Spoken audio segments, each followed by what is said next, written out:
All right, let's go into this now. Empower Men, a platform that enables frank and honest conversations with men, is hosting its annual summit today. The summit is pitted to be a hard-hitting event that encourages men to open up and talk to each other about various issues they face on a daily basis, with a view to ensuring accountability and vulnerability. Matters topping the discussion include mental health and suicide. According to the World Health Organization report, South African men are 4 times more likely to commit suicide than women, while the South African Depression and Anxiety Group found that South Africa is the 4th highest suicide rate in the SADC region. The report found most suicides, 79%, occurred in low and middle income countries. So what are the challenges South African men are facing that are more likely to lead to suicide? For this discussion, we're now joined via Zoom by Sichaba Mutsielwa, co-founder of Empower Men. Thank you so much for your time this afternoon. First, perhaps let's start talking about Empower Men. Why the need, to have this summit? And also, what is the purpose of the summit?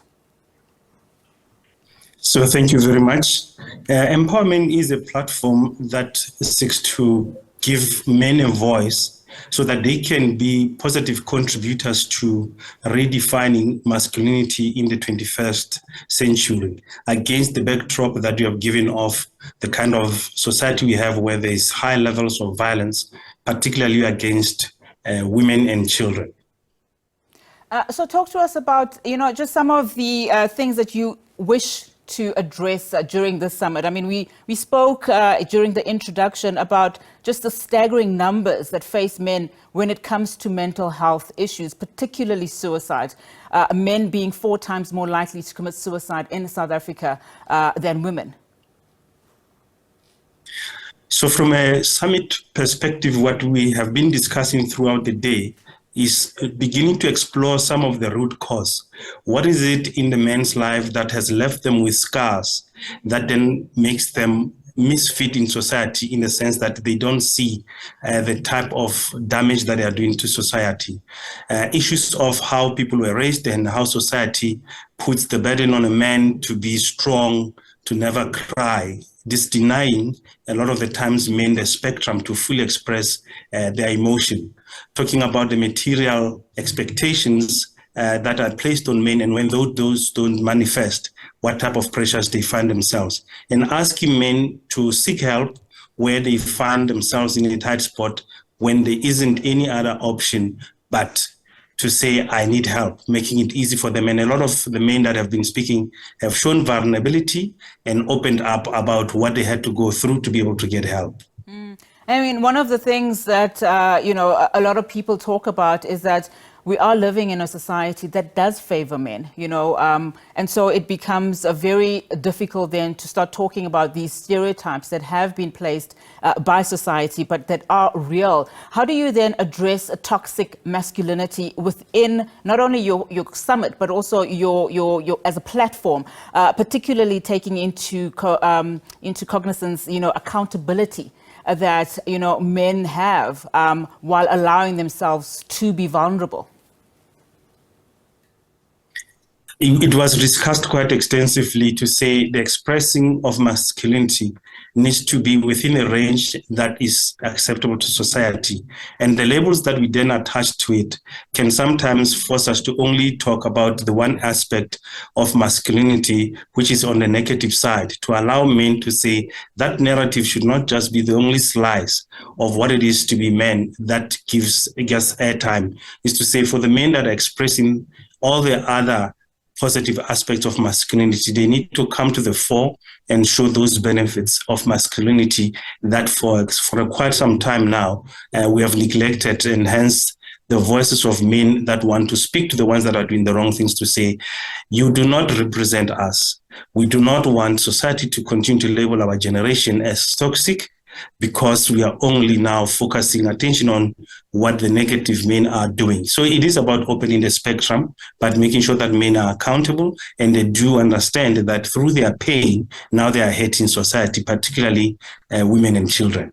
When you look at gender-based violence, particularly in this country, and just the staggering numbers that are perhaps skewed more towards women and children in this country, men are front and center, of being blamed, of being seen as perpetrators. How are you addressing the gender-based violence issue within your summit? And I mean, what are some of the roles you're expecting men to play within that? So we also wanted to make sure that we are fact-based. So we had people that were able to discuss the statistics around to what extent are also men being violated, to what extent do men as a gender also experience the same thing, then to flip the side and then say, when you are affected and impacted, you don't now have an appreciation of what it means to the other gender. So some of the interventions that we are doing, first of all, is to give them direction as to say what are the centers where they can go and find help and be able then to redefine how they can express themselves. The second one is also asking access to all the spaces that are already available for healing. The majority of the spaces that are there to help are for women and children. Is to say, how do we holistically incorporate and bring men's pain into the space so that we heal the entire space, not just one part of the sector. Also saying to other men, it is not acceptable for men to criticize as well as to look down at men that are coming out to be vulnerable so that they have an opportunity to start their healing. There were very painful testimonies of how some people were abused at a very young age and had to navigate almost blind their way towards healing. To say now that we have platforms like this, can the healers come into the space so that it is accessible to all men? How important do you think, changing the power dynamics between men and women is in this journey where men are trying to just change the narrative and open up?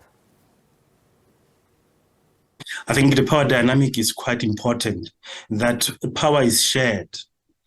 It is a fact of history that it has not necessarily been this way, that men occupy the so-called positions of power. Within the African context, for many, many generations, centuries, women were very powerful. There was a time where you'll find that men were removed from their families, either for work or for other reasons that were economic. And that created a void to the extent that men were labeled providers and women were able to stay at home, while in fact, everyone was able to be a provider. And it's allowing that space to say, you should not necessarily feel that you are the only provider. Everybody can contribute. The main question is, how do we ensure that in the space, we do not just so identify with the negative aspect of what we've been told as a provider, you do not cry, to allow that space, because the reality, it has changed.